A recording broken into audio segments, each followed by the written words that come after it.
Hi everyone, welcome back to AFTV. We've got some Arsenal news to go through today. But first of all, hope you're all well. Lots to chat about. Obviously, Spurs and United both had disaster weeks last week, which has been a massive boost for Arsenal, especially after getting those 3 points at Wolves.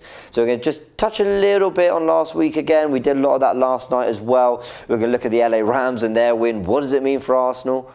Probably not a lot, but maybe something. We'll discuss that as well. And we're going to look at the main news, which is that Arsenal did reject in January a potential move for Mauro Icardi. Now, we know that we felt we left ourselves a little short in the striking department going into the second half of the season. There were opportunities for Arsenal that they decided not to take up. So what does that mean for Arteta? What does that mean for the club? Why did they make those decisions?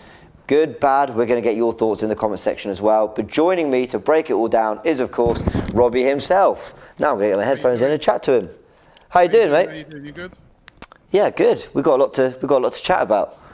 Yeah, I'm not in today. I got up late this morning, man. I was watching the Super Bowl last night where Stan Kroenke lifted the trophy. Were you? Not, Stan Kroenke lifted a trophy. I know. Were you rooting for the LA Rams? You know what? If I'm being honest, I didn't really care. At first, I sort of wanted the Bengals to win, and then as the game went on, it was such a good game. I ain't gonna lie, it was a really, really good game. I just wanted a good game, and it was an absolutely brilliant game. Yeah. And as I just said, the weird thing is about American sports or the Super Bowl is that when they hand the trophy out, it doesn't go to the coach, it doesn't go to the captain to lift it, give it to the owner. The owner gets the trophy. So I saw that. Stan Kroenke got the trophy, held it up, and he also made a speech, which was interesting because you never normally hear him say anything. So it was interesting to hear him make a speech, and obviously he was really, really happy. And like you said at the start of the show, what does it mean for Arsenal? Does it mean now that he's tasted a bit of success? Because the thing's always been that he's never been successful with any of his franchises, as they call him in America. He's never really won anything, and now he's won the biggest prize in American sports, which is the Super Bowl. It doesn't get no bigger than that. So does that mean now that he might look at Arsenal and say, right, now time to achieve the same sort of greatness with Arsenal, time to give more money to Arsenal, or, will he be distracted even more? I don't know. I don't know what it means for Arsenal, but I guess he'll be in a better mood today. Yeah. He'll be in a better mood today. So somebody gives him a call and says, we need a few players in the summer. He might be more up for it now that, and basically, if you look at what they did, the LA Rams, and we did a really excellent video on Friday with Dre from the Verge magazine, who spoke about it. And he's an expert on American football. And he basically said that what they did is they sort of foregoed all their draft picks that they got coming up in order to go and do a lot of big trades, which cost them a lot of money, so that they could get a lot of superstar players in now to try and win. And that's something that we haven't really seen him do at Arsenal, you know what I mean? And they have won it now, and they got to the Super Bowl twice in the last 4 years, and now he's lifted it. So could he adopt a similar policy when it comes to Arsenal? Because sometimes some of these owners do that. They adopt a similar policy with their other franchises. We saw the Boston Red Sox guys do that with Liverpool. So who knows, James? It's a difficult one because, Chris in the comments says it doesn't mean anything for Arsenal. And to be honest, it probably doesn't. It probably doesn't have a massive impact in terms of how they treat and look after Arsenal going forward. The one thing I'd say is that I don't think there's anything wrong with having owners that have proven successful at other sports clubs. I don't think them losing, the LA Rams losing, would have been a good thing for Arsenal, let's say. But nor does them winning necessarily mean it's gonna, are we hoping that the Kroenkes suddenly have this taste for winning now? They're going to go, brilliant, Super Bowl, now bring me the Champions League. I don't think it's going to work like that. But you never know. You never know. It does give you do get a different mindset. Winning breeds winning, doesn't it? So, as I said, is it going to give him a different mindset when it comes to Arsenal? Is he going to say to himself, well, time to get this big club that I've got winning? You know what I mean? I've got a bit that winning, but because you look at like Chelsea, for instance, their owner's all about winning. Same with the owners of Man City. So does the fact that, as I said, he's won the biggest prize in American sport, and remember, he's American. Yeah. And he's won the biggest thing that you can win in America, which is the Super Bowl. He doesn't get no bigger than that in his own stadium that he spent £5 billion on. So is that going to change his mindset? Does that change the mindset of not just him, but the other people that work with him, his son and all the other people that work, because they're the toast of America right now, to his organization. So I don't know. I'm hopeful that it does change his mindset a bit. And, you know, because it's always, as I said, it's always been looked upon with him that he never, all of his franchises, they never win anything. Yeah, exactly. They never ever win anything. They just tottle along, just making up the numbers and never ever win anything. So, you know, and up until last night, his most successful franchise, I hate that word franchise, but his most successful franchise was Arsenal. Yeah. Up until last night. You know, so let's see. Well, it's interesting seeing what people are saying. Leandro in the comments says winning brings a craving for more winning. Craig says it could be worse. This success might push Stan to invest more because it's shown to work. Buddha says, congratulations, Arsenal, for winning the Super Bowl. Yeah, we probably paid for half of that, you know. We probably did. We probably had a big hand in it. Yeah, as I said, Chris said it doesn't mean anything for Arsenal. Marley says we can keep our fingers crossed. Yeah, it's interesting seeing what people are thinking. What's Severin saying? James Robbie, unless you see action at Arsenal, it would be hard for Arsenal to trust him. I think it's fair to say there's a lot of bridges still to be built between the Kroenkes and Arsenal fans, especially after what happened back in May, the Super League and all that. But in the kind of short term since then, you can't say they haven't backed Mikel Arteta.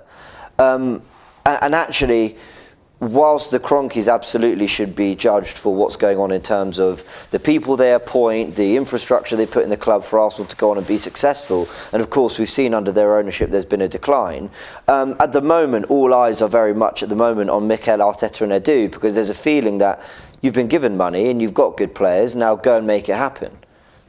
Yeah, and let's be honest about it, they were going to back him in January. They were trying to get... That's true. They were trying to get Vlahovic, and that would have been a £60 million investment, and they were going to give him that to do. It's going to be really interesting to see what happens in the summer, James. This is a huge summer for Arsenal.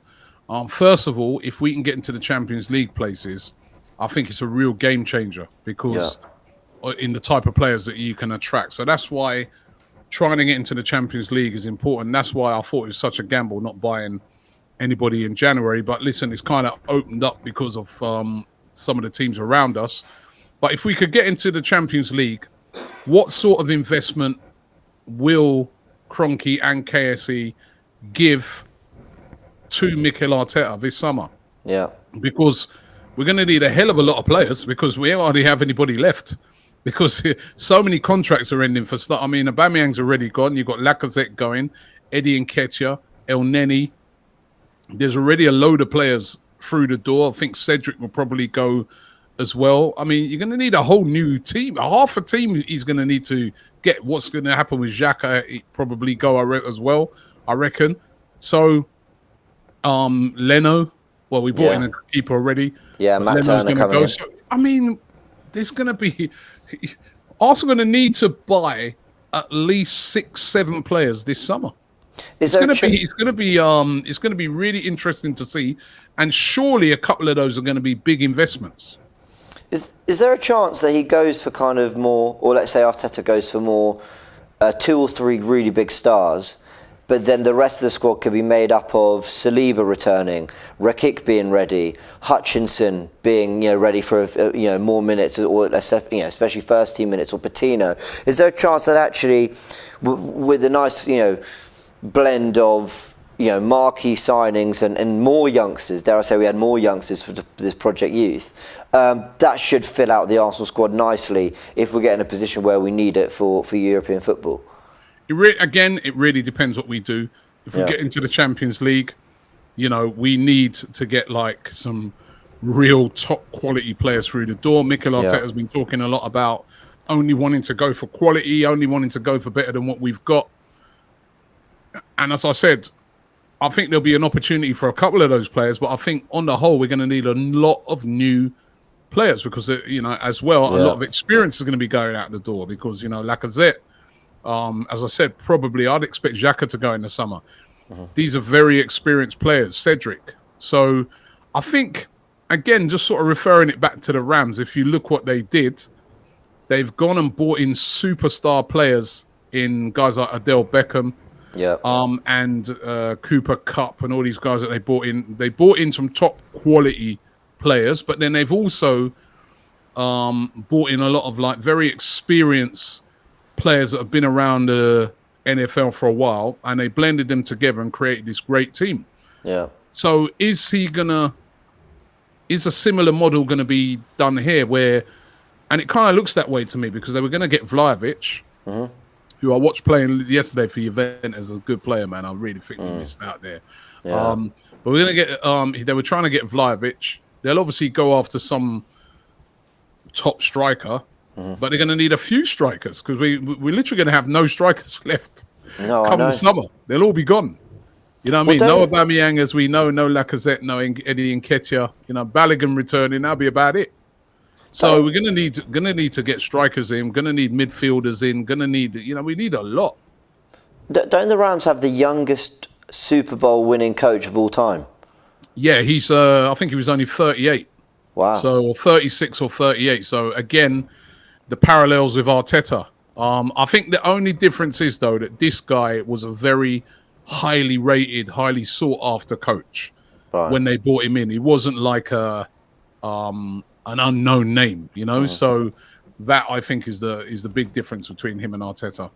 Well, who knows? You guys let us know in the comment section. Do you think there's any parallels at all, or is it just two different sports, two different everything? Maybe there's absolutely no links other than KSE. But let's see. I mean, hopefully, as we said, the money has been spent. Hopefully, it keeps coming in. Hopefully, with what we've got, we get top four and we crack on. A couple comments. Cazorda says, now he has won, he will relax and won't care about Arsenal. Amir says, Kroenke did say he never bought Arsenal so that he could win trophies. I think I remember seeing that quote. That wasn't a great one, was it? Benny with a super chat, thank you very much for the super chat, says loads of people saying none of his other teams are successful, but the Colorado Avalanche are the favourite to win the Stanley Cup this year. Then Shreth says, Valentine's video left me laughing. I was in tears. Mikel seems pally with KSE. We've got goalkeeper and trusty. Hope Mikel gets 300 million. We only need a midfielder and striker, to be honest. And Benny says, and the captain lifts the Stanley Cup first. I think that's a follow-on from his last super chat. They haven't lifted that yet, though, have they? I mean, so that's what I'm saying. He would be. Still, I still think like. The Super Bowl was his first massive success. Obviously, up until that, it was Arsenal winning FA Cups with Arsenal. That has been his most successful team. Has been Arsenal. So, like some of those guys said, and who knows? Nobody can get inside this guy's head. Certainly, he's been here for a long time, and he's not been successful. And I remember those quotes, which he's gone on in the part after that to say he didn't mean it that way. Yeah. But the proof has been in the pudding. We've been going backwards for a long time. Now, let's see what he does this summer. Is he going to try because I didn't even realise that other team was on the verge of winning the Stanley Cup. Which, again, that would be another big deal. So maybe he's turning the corner now. Maybe he's realising now that he needs to bring success to his teams. Let's hope he rolls that out with Arsenal. There's a little part of you that I don't know why I get this feeling, but for me, it feels like Josh Kroenke Josh is the owner of Arsenal. not. So I know it's KSC, I know they're an entity, but for some reason I always think it's Josh with the arts, and it's Josh who comes to London. It's Josh. I don't Josh think. Is the representative. I feel the owner owner is Stan Kroenke, and Josh is his son. Yeah. And Josh is the guy who comes and does the London stint. Yeah. That's how I look on it. The American football one is definitely Stan Kroenke. He was the one there. Oh yeah. He's the one who took the trophy up. He's the one who makes the big decisions there. So I think he's the decision maker, but probably his son, maybe sort of given a big reign for Arsenal to his son. And will his son then say, right, I want to do better than daddy? You know what I mean? And bring success to Arsenal. I mean, it's a lot. I don't know. We don't know what's inside that guy's head, but let's hope that he's in a good mood today and that he starts to look at Arsenal and say, right, that's my next big project. I want to get them successful. Yeah, we can only hope. I know that there are a few Arsenal fans who were at the game last night, and a few people saying, the Emirates could do with a little bit of a refurb after some of the stuff they've seen at that new ground. Have you seen that stadium, man? It's absolutely unbelievable. James, I remember I was in LA when they were constructing it, and just the size of the site was incredible. And that stadium is the best stadium in the world. Yeah, I'd like some of that at the Emirates. Yeah. We've got a little super chat distracted me. It did make me laugh. Ollie says, watching Kroenke last night was like watching your parents telling everyone how proud they are of your sibling and their favourite child. I know exactly what he means. All right, let's move on to another big discussion, and the main kind of title around this afternoon's news show, which is basically that Arsenal did reject a potential move for Mauro Icardi. Now, the story came from The Athletic. The story is that essentially, as we were in kind of negotiations for where Aubameyang would go off before anything was agreed with Barcelona, there was an opportunity, a potential swap deal. Arsenal didn't go for it on the basis that Arsenal had their targets. If they could get one of their targets in the window, they would have. But there was no plan for just bringing anyone in. It was these targets or nothing. And, the story goes, as we know, Aubameyang went to Barcelona. We didn't bring anyone in. Robbie, I think we kind of knew this, but it's the first time we're hearing of really a name that we looked past. What do you make of Mauro Icardi? Is that a player you'd like to have seen come in? Arsenal's stance on it? Just what's your thoughts? Yeah, I saw it. I saw the story as well today. And Mauro Icardi's again, it's a bit of a strange one. He is a top quality player. I think, in particular, when he was at Inter Milan, he was a brilliant player. One of the players really highly sought after. Natural goal scorer. Hasn't been as prolific at PSG, but doesn't always start. Obviously, they got all the superstars in Mbappe and Messi and stuff like that. But he's a quality player. Oh, and I believe we've just lost Robbie. There we go. Just a big question mark. And he's back. Hello. Oh yeah. So I was saying I was watching the PSG game on Friday night, and he played in that. He's quality, but he comes with a lot of baggage, and certainly if they were getting rid of Aubameyang for problems off the field, this guy is a guy. He's got I don't know if you've ever seen his wife, Wanda. Right. She's like a model and also TV presenter. She's also his manager. Beautiful lady, but seems to be a lot of problems off the pitch with, there was incidents where he fell out with a teammate of how he actually ended up with his wife. And I'll leave it at that. Oh my God. There's big issues like that about, how he ended up with her in the first place. And then she just seems to have a lot of influence over him. Right. And it leads to a lot of problems. He famously fell out with Messi. And then I guess, when you look at a player like Mauro Icardi, he's not like a Vlahovic. He's not like the type of player I think that Mikel Arteta is looking at, that's going to be a hard-working sort of modern-day centre forward. He's more of a just get me the ball and I'll score the goals kind of thing. He's not poacher. he's a poacher. Yeah, he's not really a hard-working centre forward. So I feel it's not surprised me this one that they maybe swerved Mauro Icardi. I think if possibly they could have got Icardi on a loan, maybe they might have been interested in that one. But PSG paid a lot. I think they paid over £50 million for him. Yeah. They paid a lot of money for him because, as I said, when they first got him from Inter, he was a very highly sought-after player. But I think Arsenal probably look at it and say, okay, we're going to have to pay a lot of money for him. A lot of baggage comes with Icardi.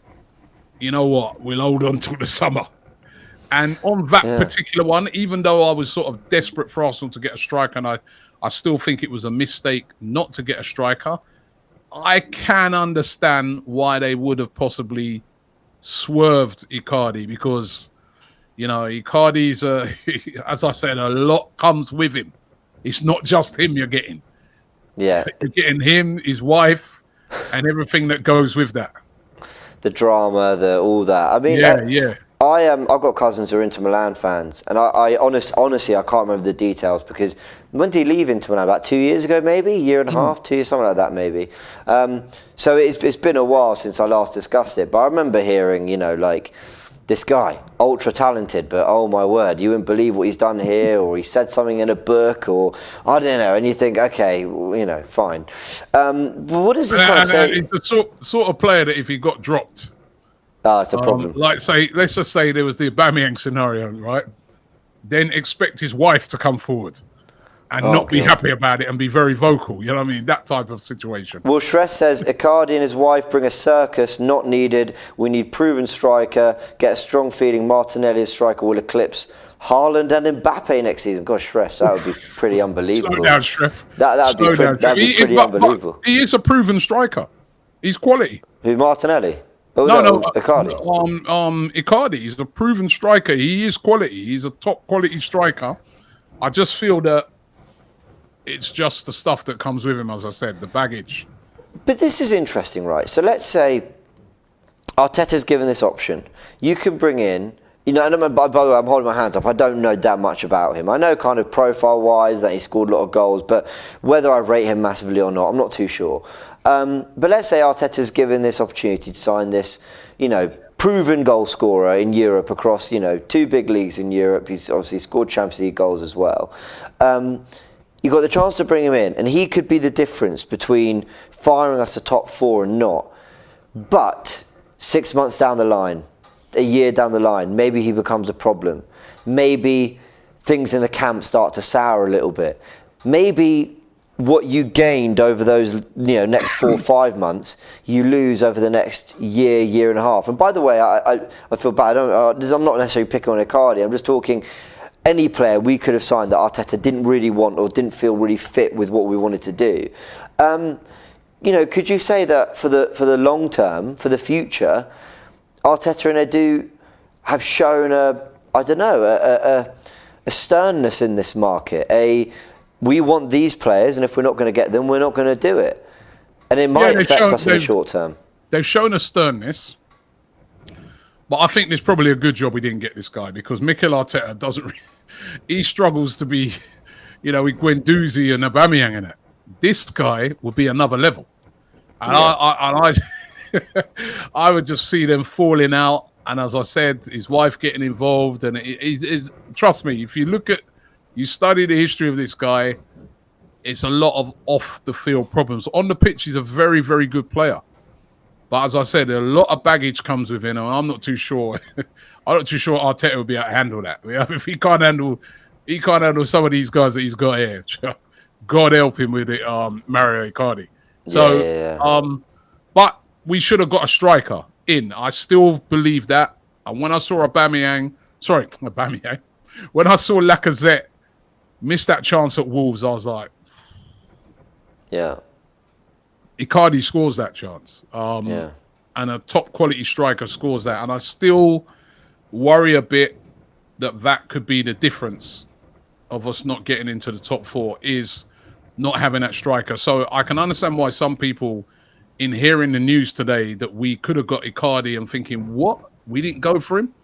I can understand why some people be like, well, oh no, that's a stupid move because he's better than the strikers we've got. However, in Arteta's defence, I would say he comes with a lot of issues.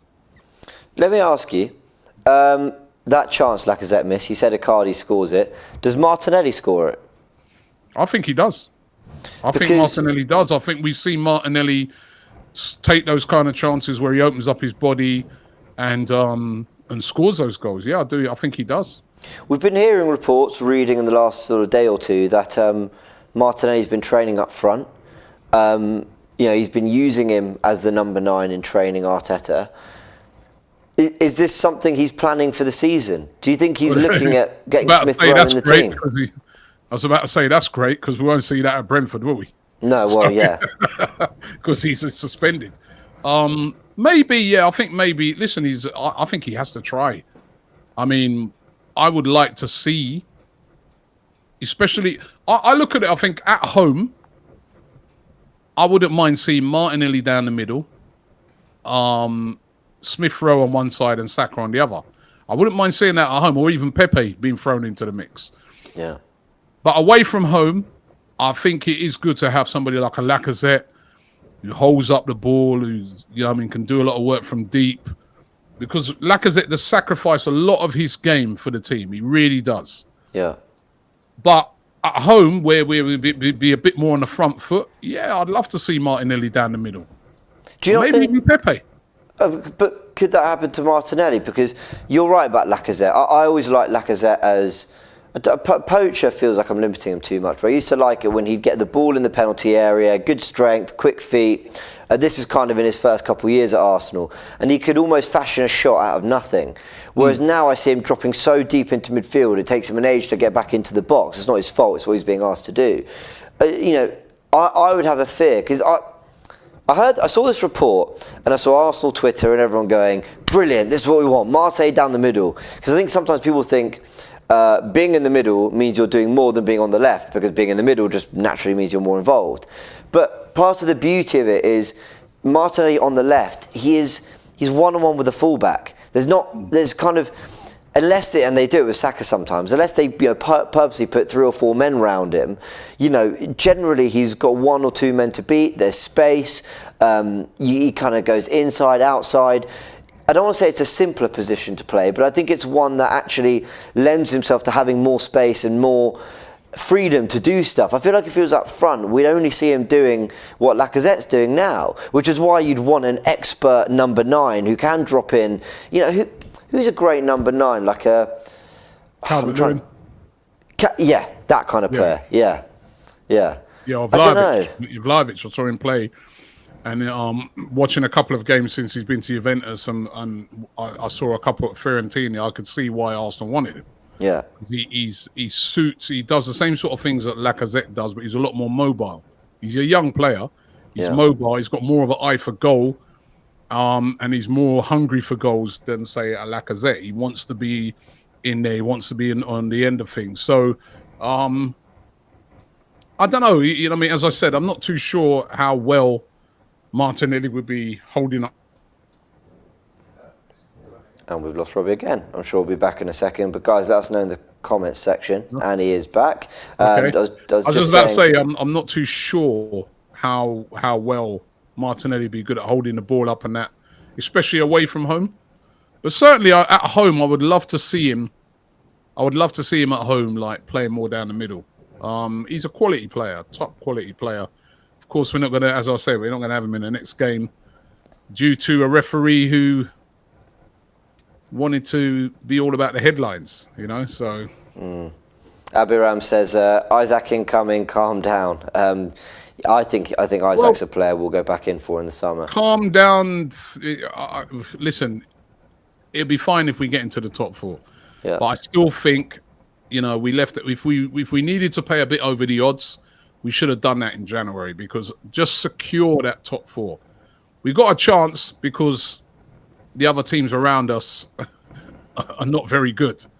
So we got a chance. But what Man United have that we don't have is they have more potent players up front. And that just might get them over the line. So, it worries me a bit. Well, as I said, when I saw that miss by Lacazette, I'm like, worried by that. worry about that. It's a couple of games now against Burnley as well. You know, if we had that clinical finisher, both of those games we would have been comfortable winners. Yeah, I agree with that. I wonder if there's anything Arteta can do, because look at Jurgen Klopp. He plays Salah and Mane wide and gets about 20 goals a season from them each. Jota's played wide and scored a load of goals. I know he played predominantly up front for them, but if Firmino comes in, he'll play wide. I just wonder whether there's little tweaks in the system that can just stop Saka and Martinelli from hugging the touchline so much and just playing a little closer to Lacazette or whatever number 9 we get in the summer. Just having them a bit closer to goal in areas almost in between... I don't know how to put it like that inside of the penalty area, you know, where they can open their body up and find the corner. Pepe was getting into those areas really well end of last season. I also think that's part of the reason why Pepe's struggling, is because I think he's playing so wide. He's not in areas where he can get to goal, get a shot off and really cause havoc. You know, I wonder if the solution isn't necessarily just buy a number 9, buy a striker who's going to score a load of goals, but actually just tweaking a little bit what we do on the ball to ensuring that our best goal scorers are nearer to goal. Yeah, well, listen, we could do that. If you look at, I say this a lot, look at the 2 top teams in English football. They don't actually play with an out-and-out striker. Like you said, Liverpool, they have like 3 forward players that are all devastating. Manchester City as well. Sterling at the weekend scoring a hat-trick. Yeah. 4 forward players that are dynamic, you know, and you just interchange and stuff like that. Maybe that's the way for Arsenal to go until we get a striker in, you know. You could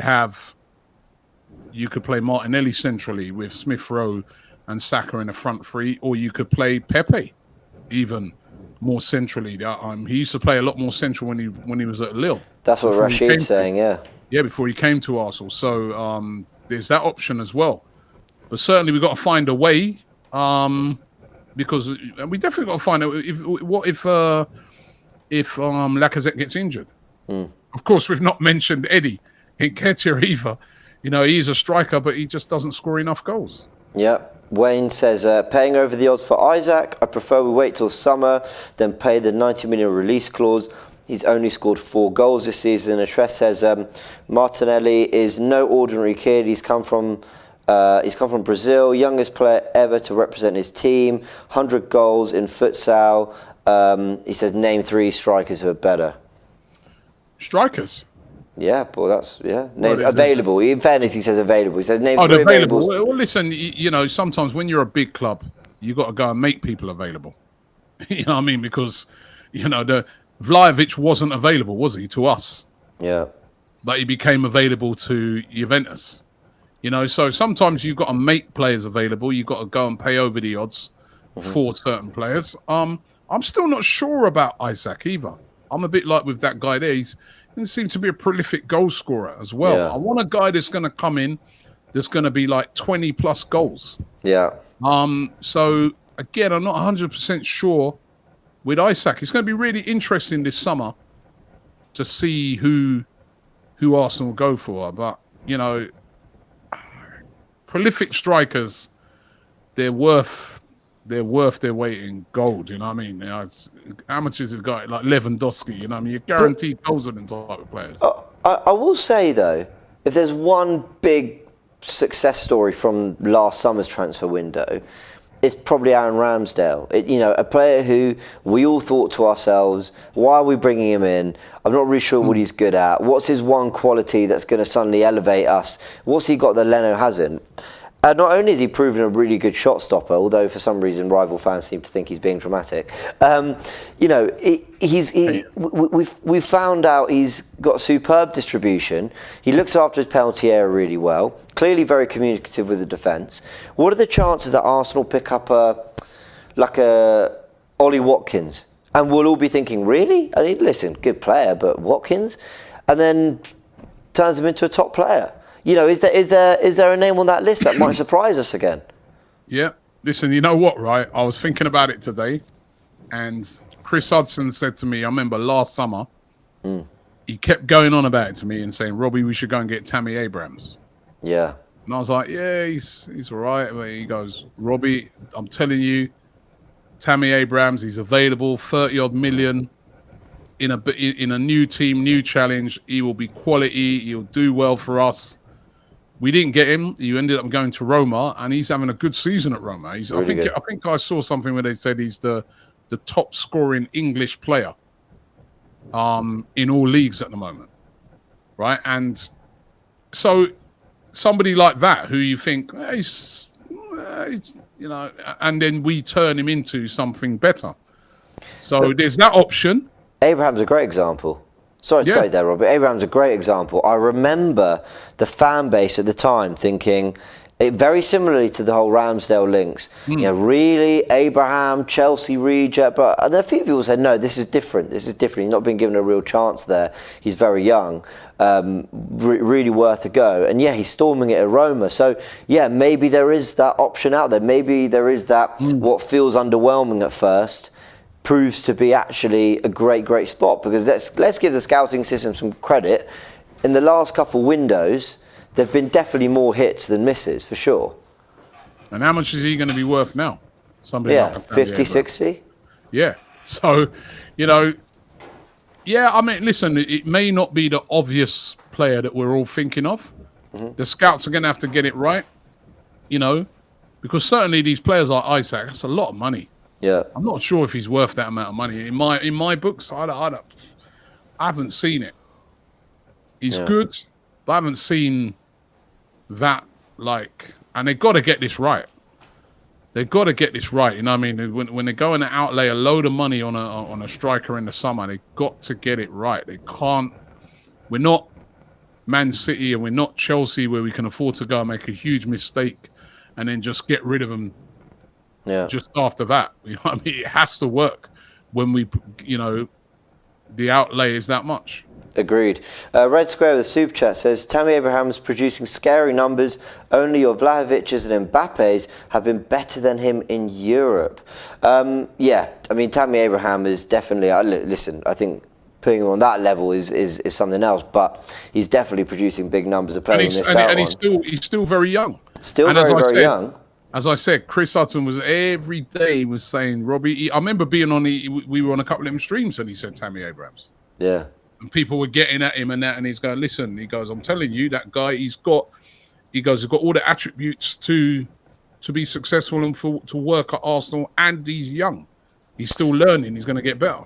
I see Chris still tweeting about Tammy Abraham, actually. Yeah. So, now you're talking about a guy that will be 60 million. Because, if Isaac is he way better than Tammy Abrahams? Or are we just hyping this guy up? What you've seen, is he way better than him? This is what I'm saying. We're gonna have to be very careful, that striker that we bring in. David says he'd like to see Raul Jimenez. I mean, listen. I mean, I don't know about his kind of. I'm not sure how old he is. I think he might be in his 30s, and I think he's got to be near 30 now, isn't he? Jimenez? Yeah. But that profile of striker sort of suits. Yeah.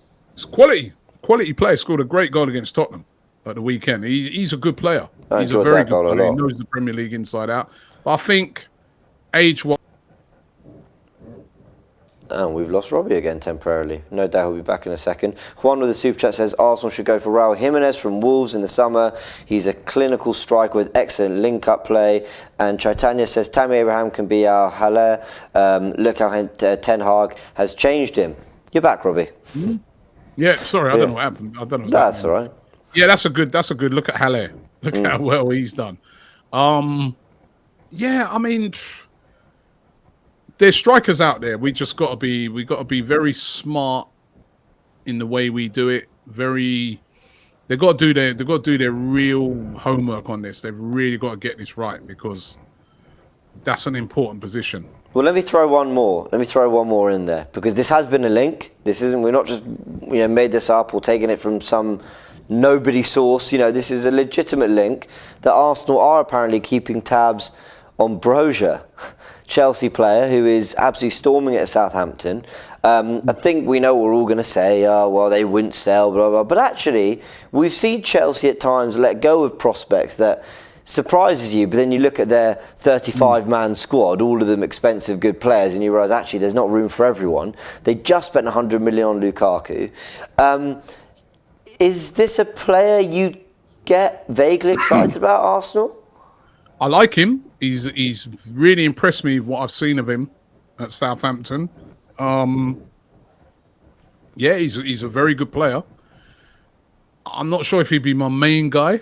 You know what I mean? We need more than one striker, so him coming in would be great as another striker, but not the main guy needs to be, I think, a world class if possible. But Broja, he's having a great season. Mm-hmm. I think Chelsea, they might sell him because whether they want to sell him to us, I don't know. But, I think they will sell him because, they've invested a lot of money in Lukaku. They're not going to be able to. I don't think Lukaku will move on in despite with everything that's gone on. I think he'll stay. So I think Broja will be for sale. They'll want a lot of money for him. I think he'll be another player that will be 35 million. But yeah, I think more maybe. He's looked very, very well. They sold Tammy Abrams for 30. Was it 30 or 35? So yeah, but I think he'd come off the back of barely playing, hadn't he? So they even got 30 for him. Barely, he hadn't really done anything in the last 12 months. Yeah. But Broja's stock will be super high. Yeah, I don't think they get more than 30, 35 for Broja though, despite the season he's having. He's still only he's still very young. I do like him. He's a very good player. But I think leading the line at Arsenal, we need somebody of the highest quality, better than Broja. But if you bought someone in and Broja, that'd be good. Well, Ash says Broja and Darwin Núñez from Benfica. Do you know what I like about Broja? I think I always focus on profile because Arteta's football and what he tries to do is so based on players being able to do specific things. For example, you lose a ball playing centre-back in David Luiz, he brings a £50 million ball playing centre-back in Ben White. He wants players who can do very specific things. When I watched Broja, and I watched him a lot this week because of the Southampton and United games, I watched a player who I could see exactly how he'd fit in at Arsenal. I thought, profile-wise, I saw exactly how he'd fit into this Arsenal team when it comes to his ability to beat a man, good control. Obviously, he's got goals in him. I saw what he did to Varane when he had it on the touchline. He just knocked it and went. And I thought, do Arsenal have that explosiveness, that ability to go around a world-class defender like Varane? And I think maybe Martinelli has it. I think Saka at times has it, but they're very young. And of course Broja is too. But maybe we do lack that complete forward who can go short, can go beyond, can mix it up. What was he, 6 foot something as well? He's a presence. So when I saw the link, I really wasn't surprised. And it's a loose link, and all they've said that Arsenal are keeping tabs, but I'm not surprised by it at all. Yeah, but I think even more than that, we need a finisher. Because again, I go back to the game the other night against Wolves. I want someone who finishes that when they're on the end of that, you're thinking 70% chance, 70 to 80% chance that's going in. Yeah. When they're on the end of that chance that fell to Lacazette at Burnley, 70 to 80% chance that's going in. When they're on the end of that chance that Nketiah had at Everton, 99% chance that's going in. And the same with the chance that he had at Nottingham Forest. That's what we need. We don't have that clinical player. If that chance falls to, I was watching a game, as I said, on Friday night. I mean, I know this guy is nowhere near our price range, right? But I'm watching a game the other night, PSG versus Rennes. Tight game. Game's petering out into a 0-0. Yeah. Little mistake made by Rennes. Boom, Mbappe's in. Harder finish than what Lacazette had the other day. Bang, never in doubt, goal. Game 1. That's what we need. That is what we really need. Yeah, I agree. We need that clinical finisher. Stanley Kroenke with a super chat says, watch out for a summer signing from Napoli. Maybe he's teasing us with Osimhen. Have you watched a lot of Osimhen? Yeah, he's a good player. He's quite explosive as well. He's a very good player. Hard Rocks is asking, what about Balogun? I mean, did you see his assist the other day? Yeah, Yeah, he's yet to score yet since he's gone out on loan, but yeah. He's listen. I've always said that he needed to go out and play games week in, week out at a higher level than under 23s. He's doing that at the moment, and let's hope he can come back. But he's not going to be your main guy, is he? Again, he's still learning. Yeah. So we can get him back. Hopefully, he's got some great experience under his belt. Bit like what Smith Rowe did when he went to Huddersfield, and he comes back a much better player because sometimes. Under 23s football is completely different to playing against, big men in the championship. Yeah. And experienced players and good players as well. Players that, have a lot of times been in the Premier League, or been around. So, There are so many names coming in, guys. Thank you so much for all your comments and all your super chats as well. It's really adding to the discussion. Jerry's asking, what about Lautaro Martinez? Raydinho says Ollie Watkins. Basheru says Patrick Schick is an option. AK mentions, says he doesn't want Calvert-Lewin, but obviously that's one that's discussed.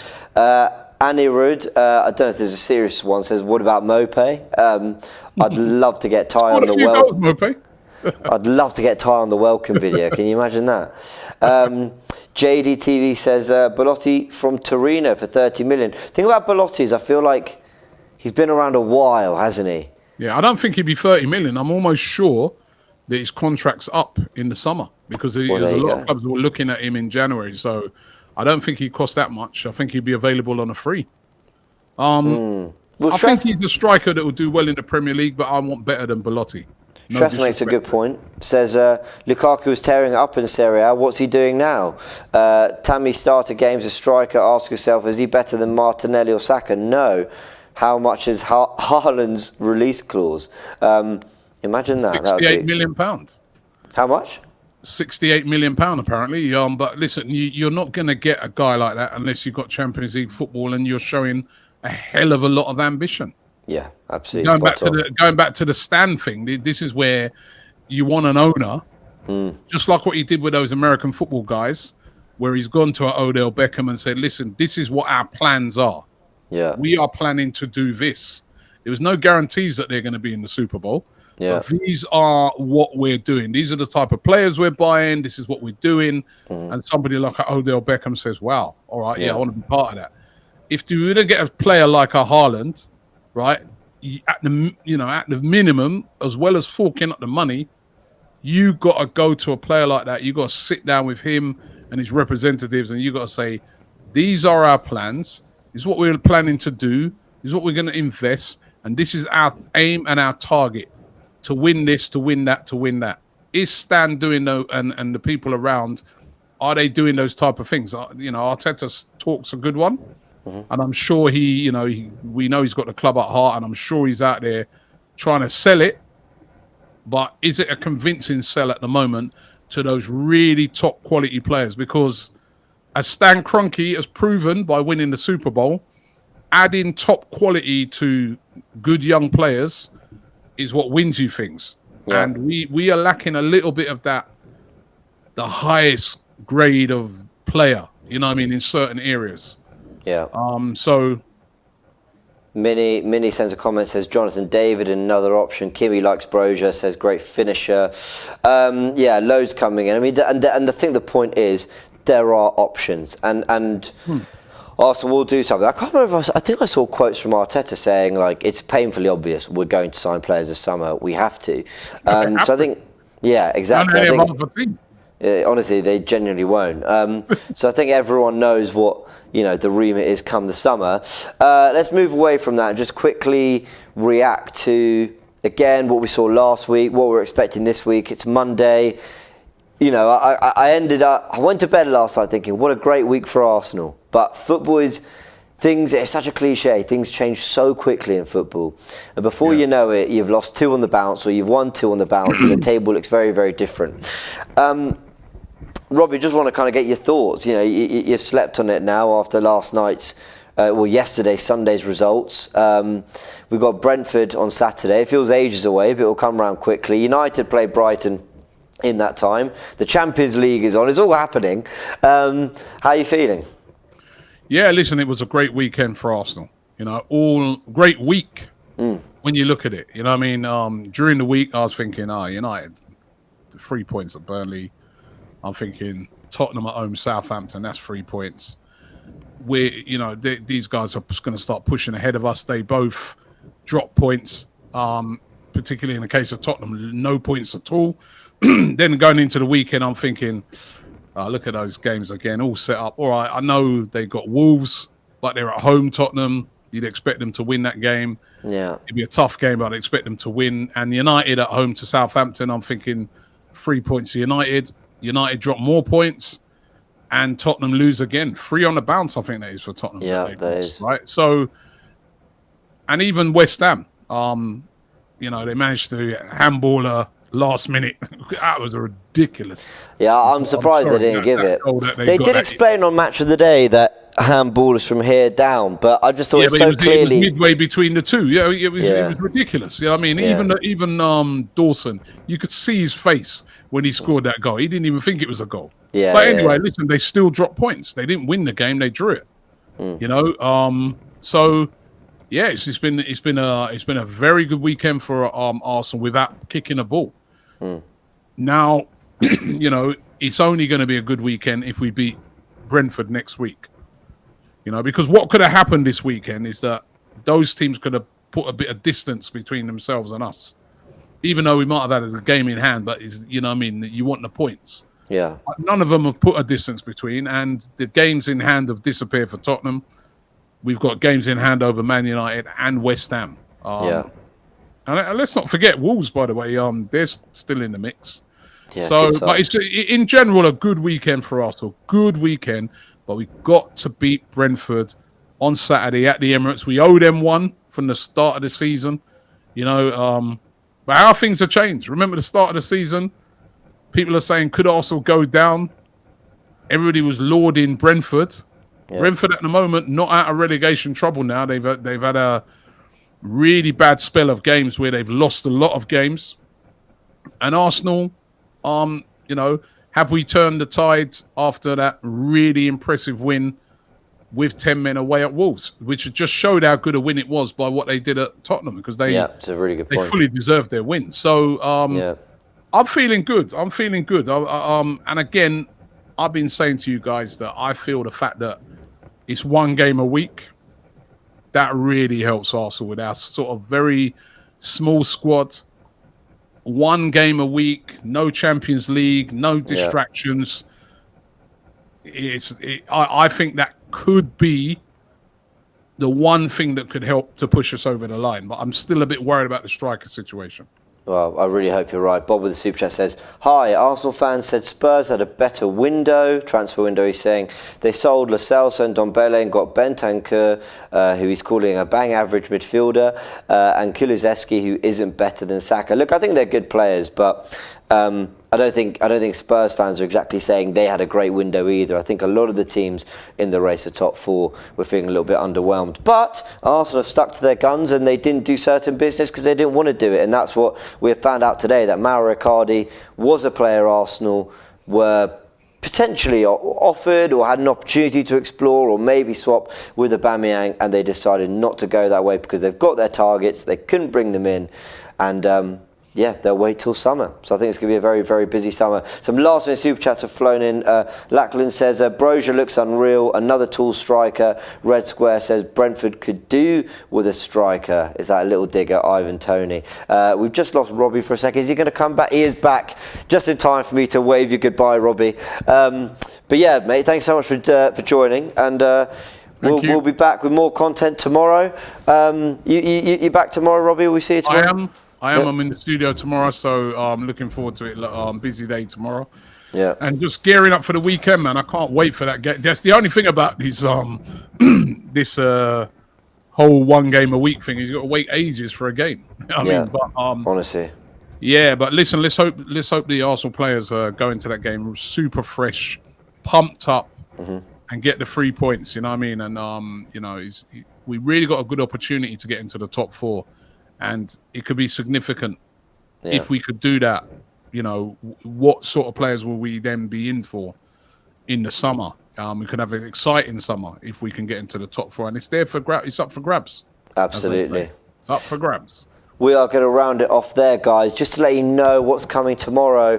On the topic of Super Bowls and the Kroenkes and the ownership and all that, a very special super fan debate coming tomorrow with a few fans who know what it's like to have owners that you question quite their commitment, their involvement, their running of the club. A very special super fan debate dropping tomorrow where, yeah, you can get some thoughts. Turkish will be on that as well, giving his thoughts. So look out for that. That's coming tomorrow around midday UK time, and plenty more content throughout the week as we look ahead to I was about to say Burnley, Brentford, but look ahead to the Brentford game. A massive 3 points needed. Robbie, thanks so much. Everyone for your comments and super chats. Thank you. Don't forget to like this video if you enjoyed it. Subscribe to the channel if you haven't yet so you can be kept up to date with everything that's coming on the channel this week. And we will see you very soon.